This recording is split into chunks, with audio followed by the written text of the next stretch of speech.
Setelah tadi panjang lebar kita menjelaskan bagaimana ayat-ayat Al-Quran yang membongkar kepada kita tentang kedok syaitan, iblis dalam menanamkan kebencian, maka perlu kita garis bawahi, kebencian yang ditanamkan oleh syaitan ini menjadi target utama, baik itu antara suami istri, orang tua sama anak, ya, saudara sama saudaranya. Makanya sering kita temukan pertengkaran rumah tangga sering terjadi. Dan Nabi SAW sudah ingatkan dalam hadis sahih, iblis memiliki singgasana di lautan yang setiap hari anak cucunya melapor, kalau saya baru membuat orang mabuk, saya baru membuat orang berzina dan seterusnya, tapi dianggap biasa oleh iblis. Sampai nanti ada yang mengatakan, saya baru menceraikan suami istri. Artinya menanamkan kebencian sehingga mereka saling berpisah. Karena tidak mungkin cerai kalau tidak ada kebencian. Maka pada saat itu iblis pun mendudukkan dia di singgasananya dan memberhentikan dia bertugas. Dalam arti kata, itu dianggap sebuah prestasi yang sangat besar. Juga kita temukan seringkali terjadi anak-anak yang durhaka sama orang tuanya. Bahkan kita pernah dengar berita ada anak yang membunuh orang tuanya. Itu semua penanaman kebencian dari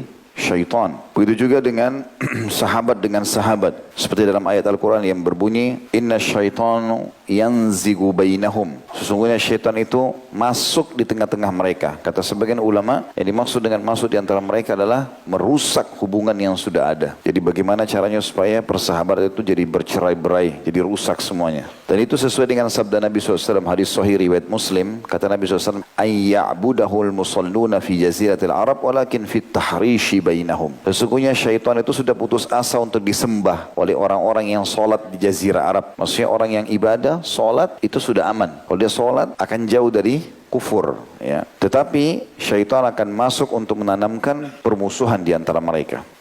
Jadi jangan heran teman-teman sekalian, kita temukan banyak fenomena sekarang. Bahkan orang-orang yang sudah ikut di pengajian, penampilannya sudah Masya Allah mengikuti sunnah Nabi SAW, baik ikhwatnya ataupun ikhwanya, ternyata lisannya selalu menjatuhkan orang, menggibah, memfitnah, ya. Masuk permusuhan, dan itu pintu syaitan. Seharusnya dengan duduk di majelis ilmu dia makin baik, makin bisa mengontrol semua itu. Baik, mari kita renungi sama-sama beberapa hadis Nabi alaihi salatu wassalam yang ingin saya sampaikan, bagaimana kita menutup pintu-pintu syaitan itu. Yang pertama adalah hadis Amr bin As radhiyallahu anhu dalam hadis Bukhari Muslim. Kata Nabi SAW, orang Islam yang sejati adalah yang orang-orang lain terhindar dari bahaya lisan dan tangannya. Sedangkan orang yang hijrah sebenarnya adalah orang-orang yang meninggalkan segala apa yang dilarang oleh Allah. Ini cara pertama atau kiat pertama untuk menepis was-was syaitan, yaitu dengan cara mengontrol lisan kita supaya jangan sampai kita menyakiti orang lain. Kontrol. Kalau kita mau berbicara, bicaralah sesuatu yang bermanfaat. Kalau teman-teman mau bertanya pun, sebelum bertanya, tanya, ini pertanyaan bermanfaat gak buat saya?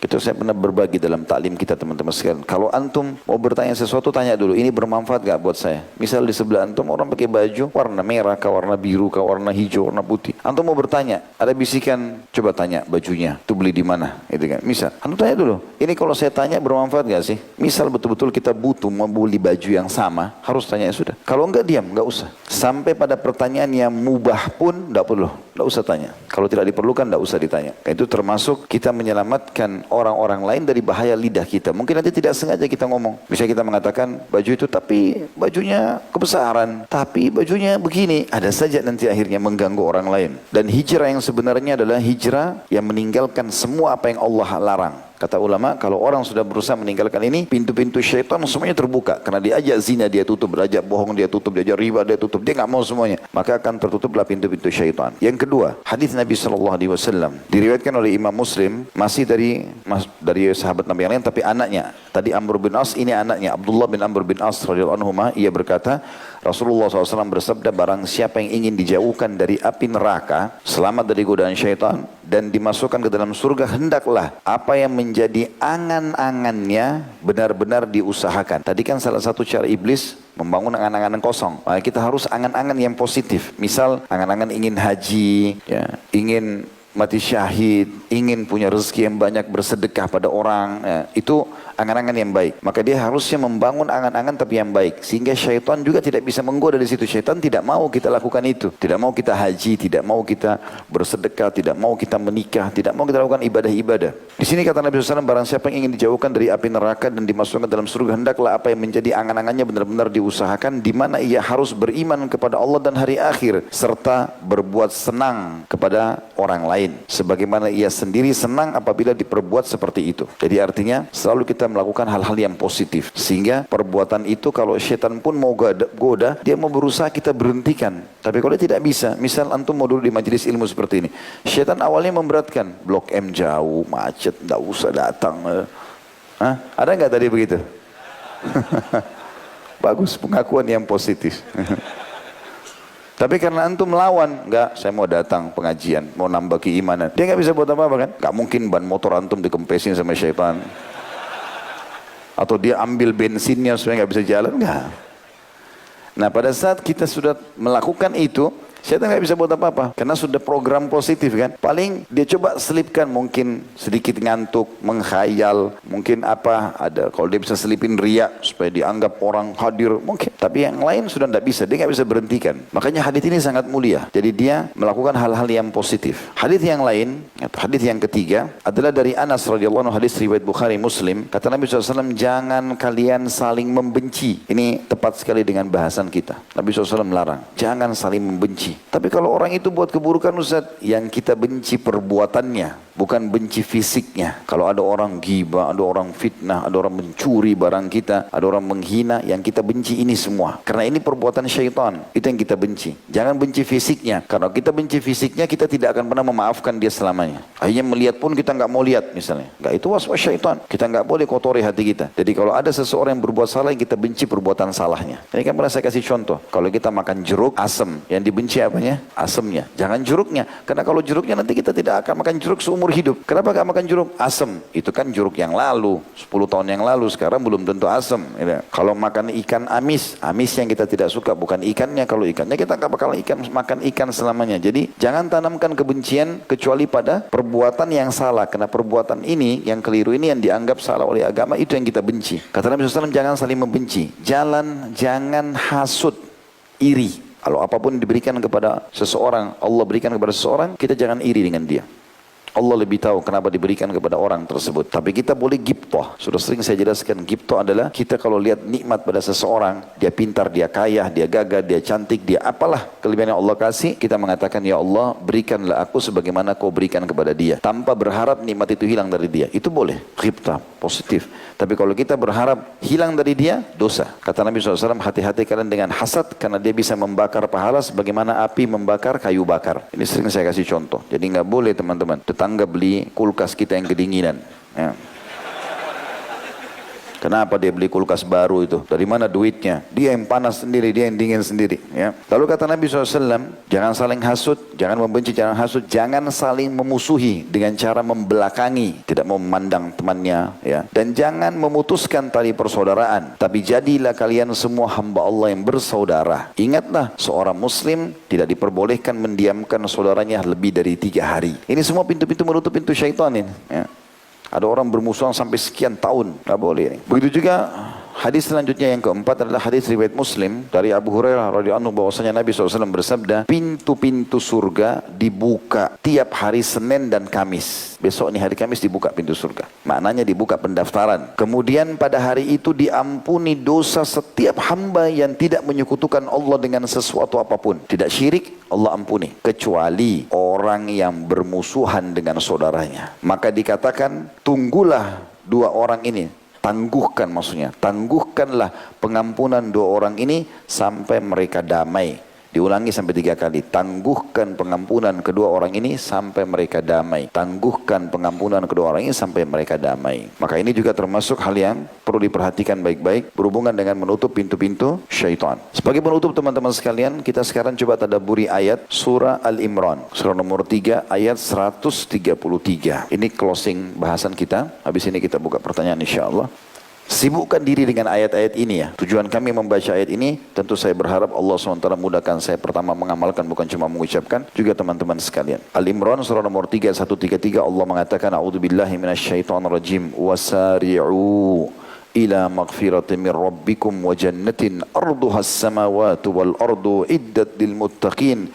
Bersegeralah kalian. Apa maknanya? Sibukkan dirimu. Mulai sekarang waktumu pakai untuk pengampunan dari Tuhanmu. Salah, ya Allah maafkan, ampuni saya, tobat. Dan sibuk dengan amal soleh. Kejar surga. Supaya kau masuk surga. Yang luasnya seluas langit dan bumi yang disediakan untuk orang-orang yang bertakwa. Takwa, patuhnya. Mulai sekarang itu kita sibukkan diri. Kalau antum sudah mulai belajar, sudah mulai faham, terapkan agama. Lalu apa setelah itu Ustaz? Istiqomah saja. Udah antum kerjakan sampai mati. Ajal akan datang. Kita tidak tahu kapan. Dan siapa lebih dulu yang meninggal di antara kita. Tapi kalau kita sibukkan dengan itu aman. Ayat 134-nya. Siapa orang-orang yang bertakwa itu? Bagaimana caranya supaya kita bisa istiqomah baik dalam agama Allah? Tertutup pintu-pintu syaitan. Allah ajarkan caranya. Alladzina yunfikuna fis sarra'i wad-dharra'i wal qadhimina al-ghaidha wal afina 'anil nas wallahu yuhibbul muhsinin, yaitu orang-orang yang suka menafkahkan hartanya, sedekah, supaya sedekah perintah Allah, lawannya bakhil. Ini perintah syaitan. Ingat tadi syaitan dalam surah Ibrahim ayat 22 memang membangun angan-angan kosong. Yang kedua, di sini dikatakan yang pertama yaitu orang-orang yang menafkahkan harta mereka baik di waktu lapang maupun sempit. Biar baik dia kaya ataupun dia miskin, pas-pasan atau ada kelebihan, tetap dia sedekah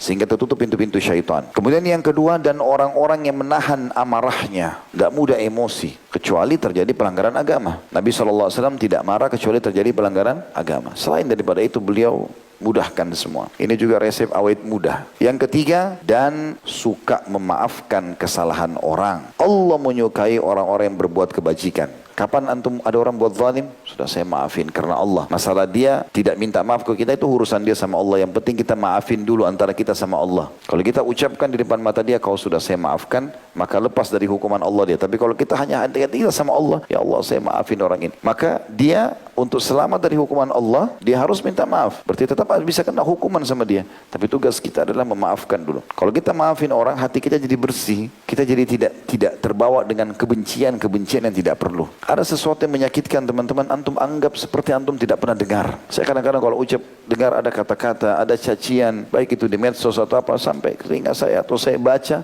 saya anggap seperti saya nggak pernah baca, tetap berjalan. Kalau enggak mengganggu jiwa kita, akhirnya dakwah terganggu, ini terganggu, enggak, biasa aja. Oh, tidak ada pengaruhnya kok, gitu kan. Orang mengucapkan terserah dia mau bicara apa, gitu kan. Ayat 135-nya, tambahannya, walladzina idza fa'alu fahishatan aw dhalamu anfusahum dzakarullaha fastaghfaru lidzunubihim wa may yaghfiru dzunuba illallahu wa lam yusirru ala ma fa'alu wahum ya'lamun. Dan juga orang-orang apabila mengerjakan perbuatan keji dan menganiaya diri mereka sendiri, maksudnya buat dosa. Ini masih masuk kategori hamba-hamba Allah. Syaitan berhasil menggoda dia. Apa yang dia harus lakukan? Ingat Nabi Adam tadi. Buat salah langsung kembali kepada Allah. Artinya orang-orang yang pada saat mengerjakan perbuatan keji atau menganiaya diri mereka sendiri, maksudnya maksiat, mereka ingat akan Allah lalu memohon ampun terhadap dosa-dosa mereka. Dan siapa lagi yang dapat mengampuni dosa selain daripada Allah? Dan mereka tidak meneruskan perbuatan keji itu sedang mereka mengetahui. Udah tahu riba, zina, bohong, haram, berhenti. Saya lakukan dulu ya Allah, astagfirullah wa atubu ilaih, perbaiki ke depan. Ingat, semua permasalahan hidup yang terjadi itu karena rusaknya hubungan kita sama Sang Pencipta Allah. Antum gak usah sibuk cari masalah di tengah-tengah, kenapa ini, kenapa caci maki saya, kenapa, langsung istighfar kepada Allah. Karena hubungan sama Allah baik, Allah tanamkan kecintaan di tengah-tengah masyarakat. Kecuali memang yang benci antum orang-orang buruk memang dasarnya.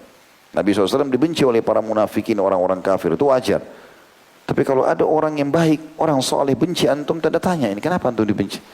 Kita muhasab, istighfar kepada Allah SWT. 136 Allah mengatakan, ulaika jazaohum magfiratun min rabbihim wa jannatun tajri min tahtiha al-anharu khalidina fiha wa ni'ma ajrul amilin. Mereka itu balasannya karena perbuatan-perbuatan tadi, ampunan dari Tuhan mereka. Dan surga yang di dalamnya mengalir sungai-sungai, sedang mereka kekal di dalamnya. Dan itulah sebaik-baik pahala bagi orang-orang yang beramal. Orang beriman itu enak sekali teman-teman. Kalau untuk mengikuti konsep syar'i ini, enak. Kita disuruh jujur, amanah, tanggung jawab, bakti sama orang tua, senyum, bantu orang susah, jenguk orang sakit. Perbuatan yang enak semua, bagus. Pahalanya besar. Mati masuk surga. Dapat segala macam fasilitas. Di dunia sudah bahagia, di akhirat bahagia. Di dunia nama kita baik, di akhirat juga baik kehidupan kita. Untuk apa jadi orang jahat ini? Nggak ada gunanya. Orang jahat sama kita tuh biarin aja dia. Urusan dia sama Allah. Yang penting jangan kita. Kalau orang bermasalah sama kita, kita akan panen pahalanya. Jangan kita punya masalah sama orang. Karena hanya pahala-pahala yang sudah kita kumpulkan akan diambil. Ya. 137-nya. Qad khalat min qablikum sunanun fasiru fil ardi fanzuru kaifa kana akibatul mukadzimin. Sesungguhnya telah berlalu sebelum kamu sunnah-sunnah Allah. Banyak kejadian. Tenggelamnya Firaun, hancurnya kaum Lut, hancurnya kaum Syuaib. Banyak kejadian. Telah berlalu peraturan-peraturan Allah, hukuman-hukuman Allah. Karena itu berjalanlah kamu di muka bumi dan perhatikan bagaimana akibat orang-orang yang mendustakan rasul-rasul itu. Cuma jadi kenangan. Oh ini piramidanya Fir'aun, oh ini muminya, oh ini dulu keretanya, oh ini cuma kenangan. Hilang semua. Allah menyebutkan. Ini kenapa kita tadabbur ayat Al-Quran teman-teman. Tidak ada peringatan lebih baik dan lebih hebat daripada Al-Quran. Allah bilang 138, Hadza bayanun linnasi wa hudan wa mau'idatun lil muttaqin. Al-Quran ini yang sedang kamu baca adalah penerangan bagi seluruh manusia, petunjuk yang paling baik dan petunjuk serta pelajaran bagi orang-orang yang bertakwa. Kalau kalian sudah beriman, sudah bertakwa kepada Allah, berusaha istiqamah, Allah bilang 139, wala tahinu wala tahzanu wa antumul a'launa in kuntum mu'minin.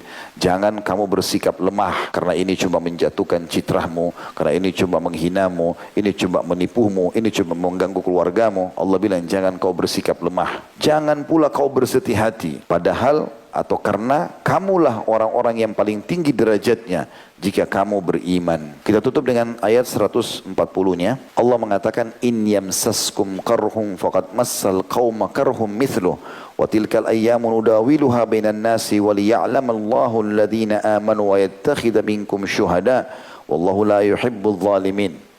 Sebenarnya ayat ini turun tentang masalah jihad. Para sahabat yang terluka di perang Uhud. Kata Allah SWT, jika kamu pada perang Uhud mendapatkan luka, maka sungguhnya kaum kafir itu pun pada perang Badar mendapatkan luka yang serupa.